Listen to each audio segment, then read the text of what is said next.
The moment he sold out, those stocks roared back. Had he held one more day, he might have survived. The day after the sale, the very AI stocks he'd cut and dumped suddenly surged together. Nebius jumped as much as 30% intraday. The Philadelphia Semiconductor Index rose over 7 points in a single day. That night, Microsoft's earnings blew the doors off, up 15% after hours, restoring $500 billion in market value overnight. So everyone asked the same question: was it just terrible luck, or a hunt designed long in advance? This episode's culprit is the most hidden of all: the dead silence after the dust settles, the void where truth is buried. First, a colder truth. You live inside a forest of survival of the fittest. When your every thought and move is nailed to that baseline in the clouds, you become an open, transparent sheep that cannot run. Once the others see through your weak spot, devouring you is only a matter of time. Ken Griffin's Citadel, at a deep discount, took almost his entire stock book off his hands. The key this episode: teaching you how, amid all the noise, to tell the real from the fake. First, illusion. The biggest illusion. There must be an invisible hand behind this, harvesting him.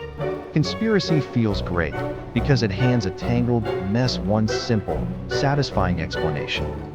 The readings differ, but what truly killed him wasn't a hidden hand. It was 4x leverage, a fatal stubbornness, and the law of the jungle. Taking an unproven guess as rock-solid truth, that, in itself, is an illusion. Second, instinct. He's this ruined, he must have been sabotaged. That's the instinct sympathy breeds. But sympathy is no substitute for evidence.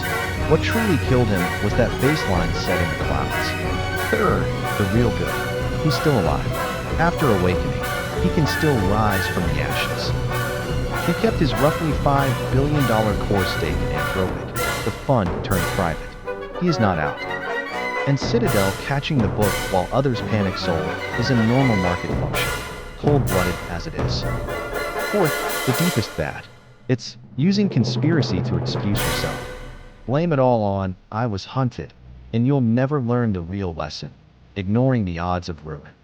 And so this tragedy of pain repeats, on a loop, again and again. Again 3 time frames, to see through this hunter's game. The past. The seed was planted long ago.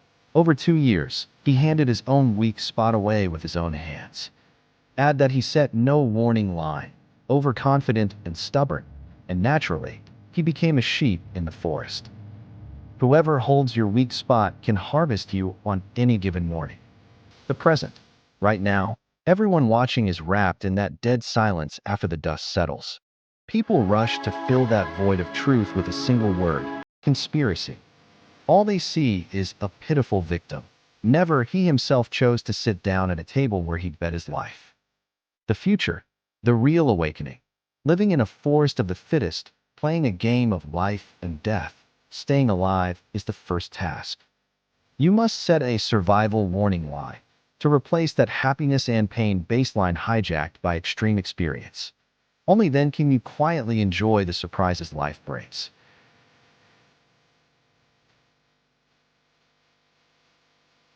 This episode, through the baselines of pain and joy, helps you see through the final illusion. Everyone argues, was there a hidden hand or not? But have you ever thought? A man who fixed his warning line in advance doesn't fear whether a hidden hand exists at all. Suppose he drew a line before sitting down. I accept a 50% loss at most. Hit that, and I walk immediately. Then whether or not anyone shorted, whether or not it bounced the next day, he'd have walked out at that line already. Loss contained, life intact.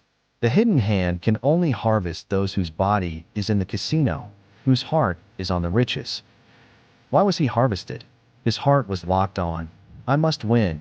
I must turn it around, blind to his own smallness and powerlessness. It's not that the hand was clever.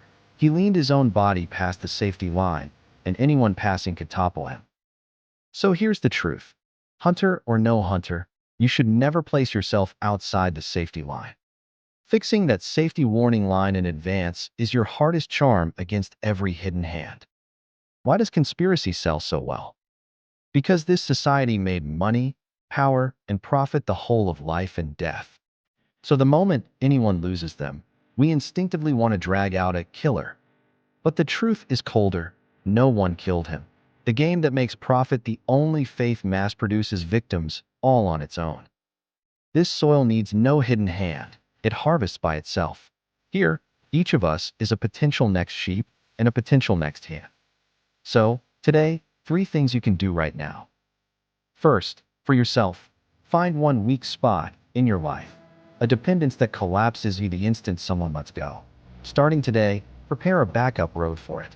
Second, for your mind, stop asking, who hurt me? And ask instead, why did I give someone the chance to hurt me? Third, for your environment, don't get swept up in the crowd's hunt for a culprit. The truly strong only examine their own position. 3 episodes summed up. 1. Your joy and pain lock the baseline of your every thought and move. 2. Ignore that baseline, and chaos is certain. 3. Awaken. Set a survival warning line to replace your default baseline, and you can leave disaster behind. We're not just watching someone else's story now. We can use it to know ourselves again, master ourselves, and escape pain and regret on a loop. If you want to truly know yourself and take charge of yourself, visit the Body Life GPS website. Look back at this 25-year-old genius. He read AI right. Won on joy, lost on joy, and ended trapped in pain. Extreme joy, extreme pain, illusion beyond telling true from false. All are sources of chaos, waiting day and night to devour every one of us. And to fight them, there has only ever been one thing. Awaken, then set your survival line. Hunter or no hunter, you should never be the prey that bears its back to others. See through the illusion, the impulse, the good and the bad.